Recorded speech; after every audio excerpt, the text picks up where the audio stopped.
In 8th grade, section 9.3, we're dealing with multiplying and dividing monomials. So there's some rules that you should know when we're multiplying and we're dividing monomials. Let's start with multiplying. So this is multiplying.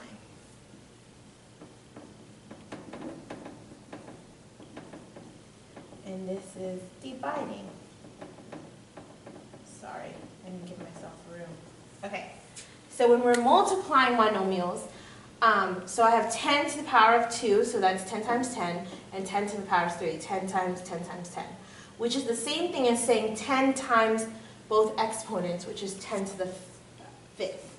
Okay? So what's saying is if I'm multiplying two powers together, I can add their exponents.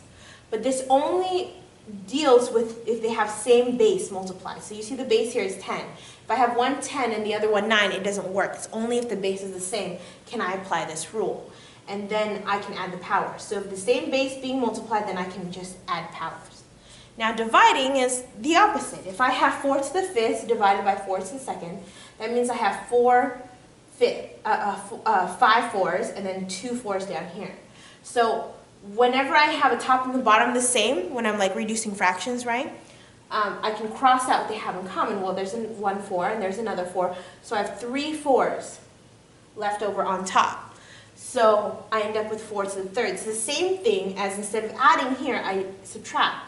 So as long as the bases are the same, okay, as long as the bases are the same, I just take the exponents and subtract them. 5 minus 2 equals 3. So basically when I'm doing a to the m over a to the n, I subtract m and n, the base. One more time, I have to have the same base divided, just like I have to have the same base multiplied, and then I can subtract powers. So when I'm multiplying, I add the powers. When I'm dividing, I subtract the powers. All right? Keep that rule in mind. So look at number 1. I'm multiplying, so I'm going to do the first one, but this has no exponent number, but because it's just there, I'm assuming the exponent is 1. Okay? So this is the same thing as saying 4y to the 4th plus 1, which is y to the 5th. All right? Number 2, I have a combination of coefficients and powers. So I'm going to take the coefficients first. Basically, all I need to do is multiply it. I need to do 3 times negative 2. Okay? So I'm going to worry about the coefficients, and then I do the powers separately. Because this is p and p, and I can only, so this was a different letter, I couldn't do it, okay? So it's only because the same letter, p4 to the p3 is the same thing as p to the 4 plus 3. So 3 times 2 is 6, and then p4 plus 3 is p6, p to the power of 7. All right? Number 3, I'm applying the second one, dividing.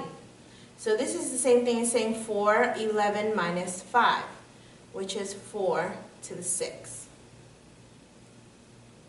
Okay, and you can multiply that out. This one has a 1 on the bottom, so I'll have x to the 12 minus 1 equals x to the 11th.